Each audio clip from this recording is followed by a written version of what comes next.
Hello, so this is part two of the volunteer management induction that we were talking about. In this first session, I'm going to be talking about induction and training, and it's really important.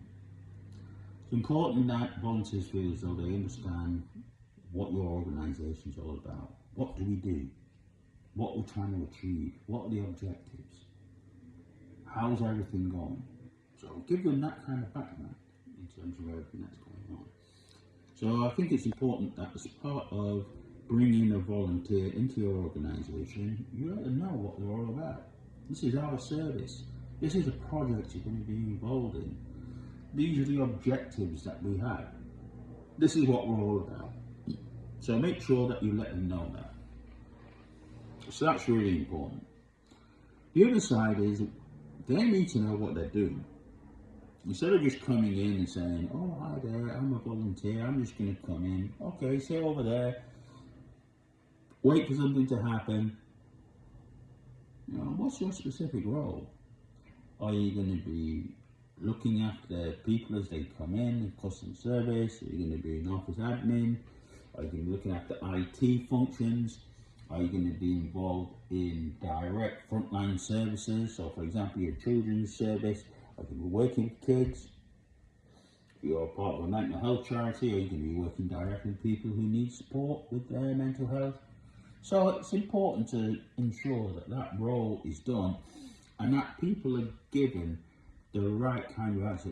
This is what we want you to do. And it's important that it's representative of the communities that you serve. So this comes into the whole recruitment and selection that we talked about right at the very beginning. You know, where are you delivering these services? Who are the people you're delivering services to? Is your volunteer base representative of the communities that you're wanting to serve?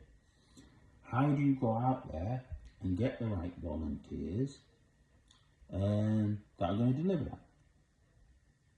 So how are you going to get them? So for example, are you going to go to volunteer fairs? Are you going to contact your local volunteer centre? Are you going to go to local churches, temples, mosques, whatever, to meet up with those kinds of people? Are you going to go to universities, if there's a big student population there as well? How are you going to recruit and select the right volunteers going to deliver that kind of stuff? And then once you've got those volunteers, how are you going to ensure that they know exactly what they're doing and what they're supposed to be doing? If you can get that right, okay, we've got a representative sample of volunteers from our community and they know exactly what they're going to be doing. And we've sat down and said, yeah, okay, this is how it all works out. This is who's going to supervise you. This is how you're going to be managed. This is what we expect from you. If anything comes up, this is how it works. And that could be everything from being able to go out and talk about our organisation to the local community. This is what they do, these are the services we offer, this is my role within that. But also down to the personal information as well. So, where are the toilets? Can I go and get a cup of tea whenever I want? Are there any biscuits that I can go and eat? You know what I mean? Can I put my coat in the back office and is it going to be safe? Because I've got my own personal information there, so is there a safe place where I can keep my personal belongings? All that kind of stuff. So you've got to think about that as well, the kind of, you know, how it all is going to fit together if something comes up as well, the supervision. Oh, I'm sorry, I know I promised I'd be here today. Unfortunately, my grandchildren are ill. I'm having to look after them, so I can't stay here. Who do I speak to let people know that that's not happening? So that they can make sure that there's some extra cover that's there. So you have to really think about that in terms of the sort of induction and how everything goes, the training that they're involved in as well. Training, do they need to understand an IT system that you're using? They might not have used it before. They need to understand the administration procedures that you have as well. You know, they might need to understand that. They need to do equality and diversity training. They need to do health and safety training. The handling data, they need to do GDPR training. There might be specific stuff that they're interested in as well, like food hygiene certificate or something like that. That might be something they're looking for in their career. So think about all of those other things as well, in terms of, what do they actually need to fulfill their role effectively, and make sure that that training is in place and they have proper access to it, whether it's a face-to-face training or whether it's online training. So think about that as well. So that's what I would say is the induction and training, how you set your volunteers up when they first start will have a massive impact in terms of whether you keep them in or not. It's really, really important that you do that. The preparation is everything. It's a bit of a cliche, fail to prepare then prepare to fail. It's that kind of thing as well. And that really works for volunteers. You'll get volunteers in. I work for a local authority. They put out a call when the COVID situation was happening, and they said, we need volunteers to help us through this COVID crisis. Come and join us. They had almost 500 volunteers signed up. Not one of those volunteers did anything. Why? Because they didn't have role descriptions for them. They didn't know who was going to supervise them. They didn't know what specifically we were going to do. They didn't plan for having those volunteers in. They just said, we need volunteers.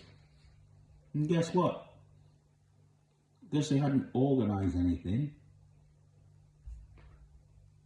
they couldn't do it. Because you have to plan, you have to organise, you have to have an induction, you have to have some training involved, you have to make sure that you know what your volunteer is going to be doing. So that's vital. And they hadn't done anything of that situation. So none of those potential volunteers did anything. So get the induction right, get the training right, get the onboarding right. Make sure you've got them sort of, this is what you're doing, this is who's going to look after you. Need any support, this is where you go. Okay, here's some training. We're going to let you know exactly how it's going to work. And this is how you're going to be supervised. You get all that in place, you're more likely to keep your successful volunteers in there and get them to achieve what you want them to achieve. Of course, volunteering in itself is not just an outcome. You want volunteers to help you deliver better services for your service users who come in. It's really important. And unless you equip them with what they require, they aren't going to be able to do that. So that's really, really, really important. The other thing I say as part of this section is get the right kind of schedule for your volunteers as well. Some volunteers might only have a couple of hours a week. They might have kids, they might have other things going on, but they can still be effective volunteers in that two hours. There's no problem with that. You just have to make sure that you don't overload them with different activities and give them appropriate tasks for that. You might have someone say who might be retired, got 3 days a week. You could spread out their activities over those 3 days a week. And then they feel like they are busy and productive throughout all the time that they're there. They utilise their time effectively. Doesn't mean one volunteer is less valuable than the other. The volunteer that's 2 hours a week might be just as valuable as a volunteer that's 3 hours a week. Make sure you put the schedule in place that works for them. You can find out that, you know, they have other things going on during their life, and you say, well, you're contributing your time towards us, we appreciate that. Come in for the amount of time that is suitable for you, and we can find an appropriate role for you. So that's the initial setup.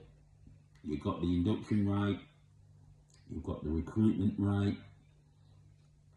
your volunteers are representative of your community, you train them up, make sure that they know what they're doing, and then you find out how much time you've got and you schedule them in